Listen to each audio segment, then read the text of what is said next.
Hey, whoa, founder, slow down, slow down.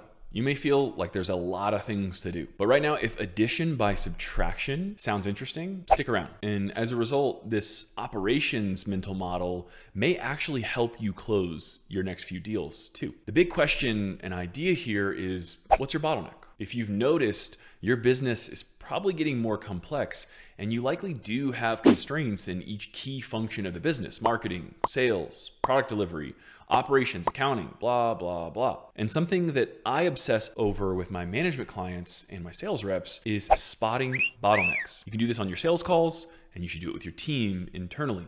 Now, if you can't quickly identify and tell me, you either don't know your numbers or you aren't looking at the right ones. So today, I've got some more required reading for you. The book, The Goal by Eliyahu Goldratt. It's a great business book, and it's disguised as a novel.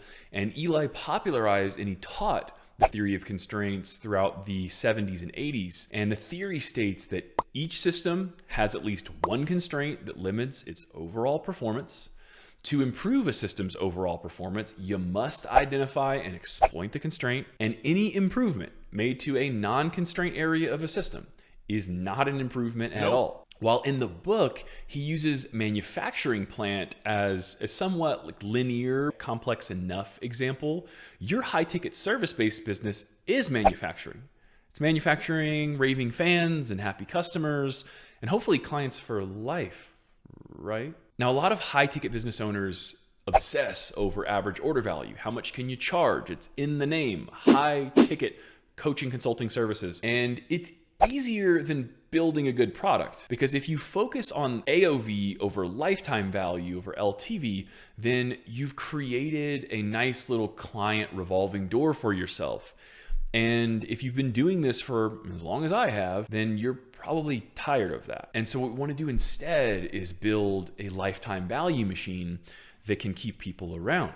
And you need to have good results. So if you want to implement the theory of constraints, you're going to need the 5 focusing steps. Number 1 is identify the system's constraint. So determine what's limiting the system. Decide how to exploit the constraint. Develop a plan that's going to maximize the performance of the constraint you're looking at.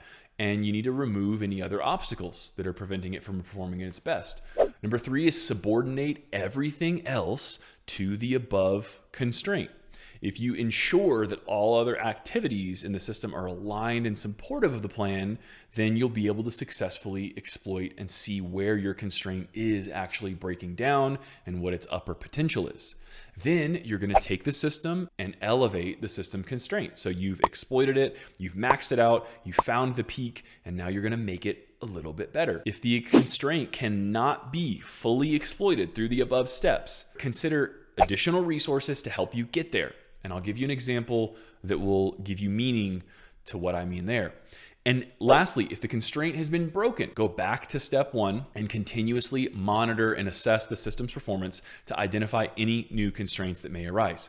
So if you noticed, if something breaks, go back to 1. If you can't break it in a controlled experiment, go back to 1.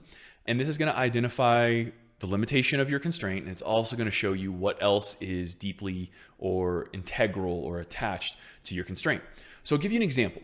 In February, one of our teams decidedly exploited a calendar constraint. Instead of adding new sales reps to recruit, onboard, train, manage, etc., we simply got way more picky about who we let on the calendar. And so we have one primary closer or advisor, and as a result, we took half of the sales calls that we did in January and the beginning of Feb. We closed more deals. It was almost 1.5x increase in closing deals. And I could argue that there's a pipeline over from that, and that's totally reasonable. But we closed more deals, took half the calls, and we collected over $100,000 USD in cash for the month of March. Now, that's exploiting the calendar constraint. We subordinated our lead flow to make sure that we could fit. So we didn't spend more. We weren't generating more leads. We just kept leads the same, and we were filtering way more of them out. And so if we didn't keep the calendar packed, we wouldn't truly exploiting the constraint. Also, once we keep keep a consistent calendar of those extremely qualified meetings, then and only then did we start to add more calendar space by me jumping in and taking calls, the founder taking some calls,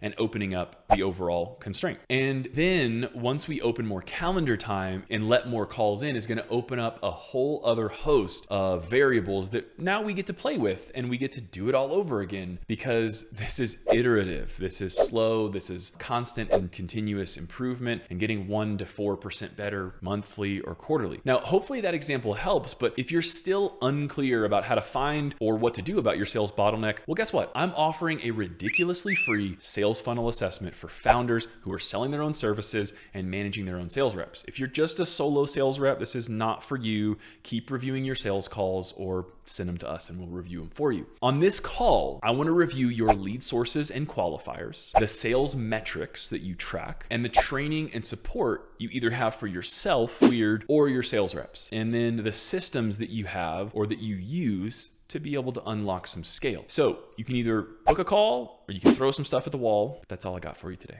I'm Cody, and I'm out.